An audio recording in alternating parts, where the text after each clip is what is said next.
Tanks, and today we're going to be talking about how to make grinding easier in World of Tanks. So, assuming you're not a free-to-play player and you're not paying for loads of gold to convert free XP to just boost your way up the tech trees and that kind of stuff, grinding in World of Tanks can be incredibly annoying. You're just sitting there trying to get the XP needed and just trying to progress up the tech tree, and sometimes it feels like you're getting nowhere. Mostly with stock grinding.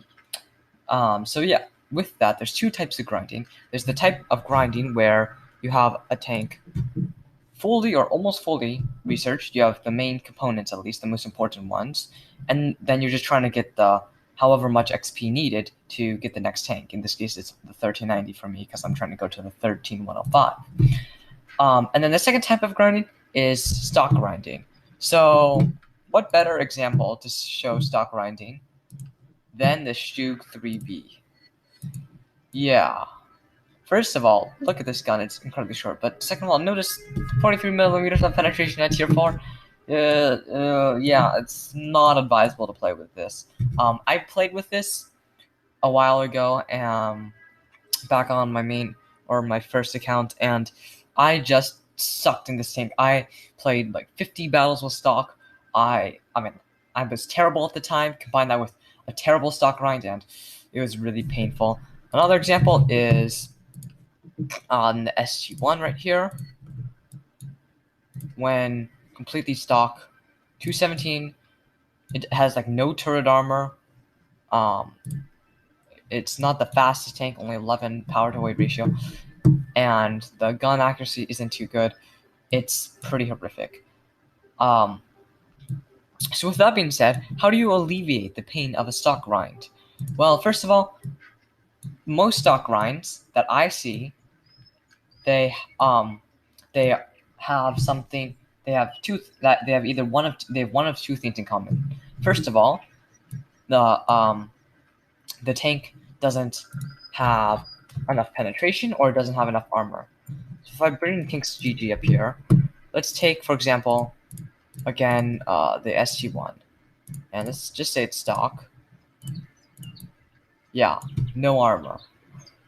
Now, when you upgrade it, then it actually has the armor. And the second problem I see with a lot of tanks is a penetration issue. As we said, the Stug 3B is a good example of that.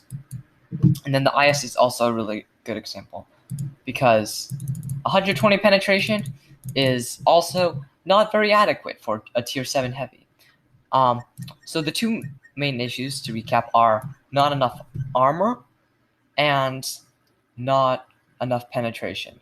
Because what does it matter if you have 0.3 accuracy, 1.8 second aiming time? What does that matter if you can't actually penetrate anyone, right? So penetration and turret armor. And the main problem I see is penetration, but turret armor also comes up. I'll deal with turret armor first. So first, you have to get into positions that won't have you out on the front lines trying to block damage with your turret. So that sounds obvious, but you would be surprised how many people try to take tanks with stock turrets and play them normally. Don't do that. Play more of a second line tank. Wait until the enemies make a mistake and then get a couple shots in. You can relocate. You need to play as more of a support tank, even if you're in heavy tank. Now, of course, the exception is if you're in like a top tier matchup, then you can be a little more of a bully and play more on the front lines. So that's the turret armor problem aside. The second problem is not enough penetration. Well, obviously, the first example is still one solution is just to load the gold. If you have a premium tank somehow on a free-to-play account, I don't. As you can see, I started this account pretty recently. Haven't done any mission marathons or anything, so I don't have anything.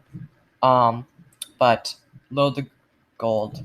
But generally, that's not a very profitable option, especially if you're in top tiers where it takes a while to get the top gun.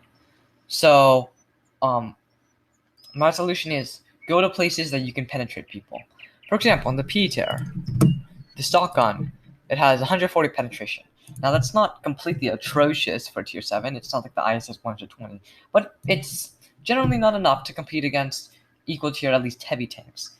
So, what I do is I make sure when I was playing this tank stock that I would go to places that only mediums or most of the tanks there would be mediums, so I can actually penetrate people. If you get into a tier 9 matchup, that's just sad. You have to play even more as a support vehicle and not as a frontline combatant, and don't go to places where enemy tanks are likely to have a lot of armor.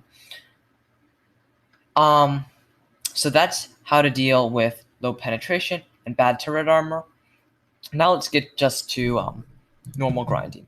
For example, bad chat. I need to grind the 190 XP required, 190k XP required for the 1390. So how do you do this?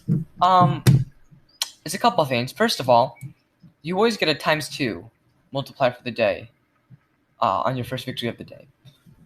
So don't try to blow it, first of all. I mean, don't get ×2 when you do 0 damage and you instantly die. And then just, second of all, don't forget that it's there. Utilize it. Like, if you're grinding on multiple tank lines at once, a good idea is to just play until you get that ×2, play in the other tank until you get the ×2, and then focus out one tank.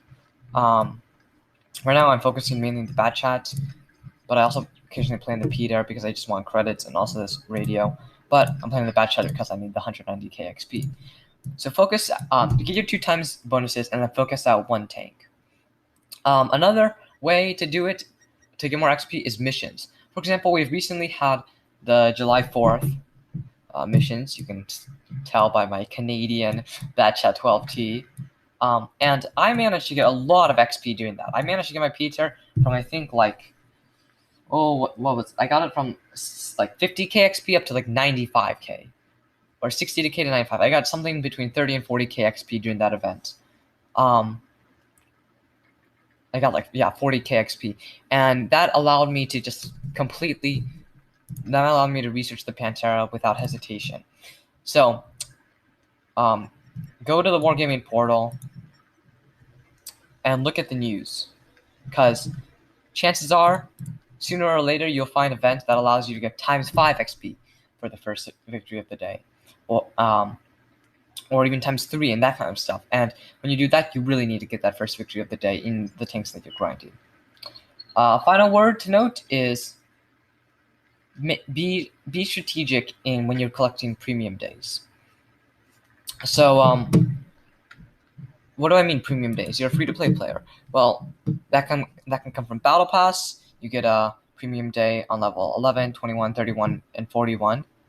That can come in the form of I think it's called the Epic Reward or whatever, and you can get a Day of World of Tanks premium there. So whatever form it comes in, if you do manage to somehow get premium time, use it wisely. For example, I am going to play to level 41. That's true, but you want to be careful, because if you activate the premium day at the end of your playtime, then you won't get many ×3 applications in. ×3 applications is when you have a Day of World of Tanks premium, you have 5 opportunities to apply ×3 XP to a victory that you get in the tank.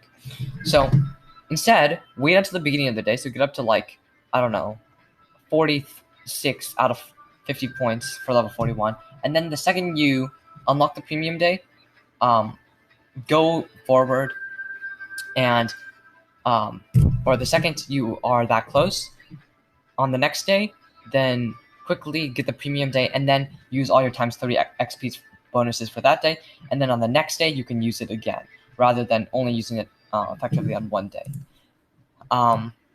So to summarize, for a lack of turret armor, play as a support vehicle. For a lack of penetration, go to places where more lightly armored vehicles are going to be located. And to grind from fully upgraded to the amount of XP required to get to the next vehicle, use missions, and utilize your World of Tanks premium days for all scenarios. Thank you for watching, and consider subscribing and giving this video a like, because it really does help me. Thank you.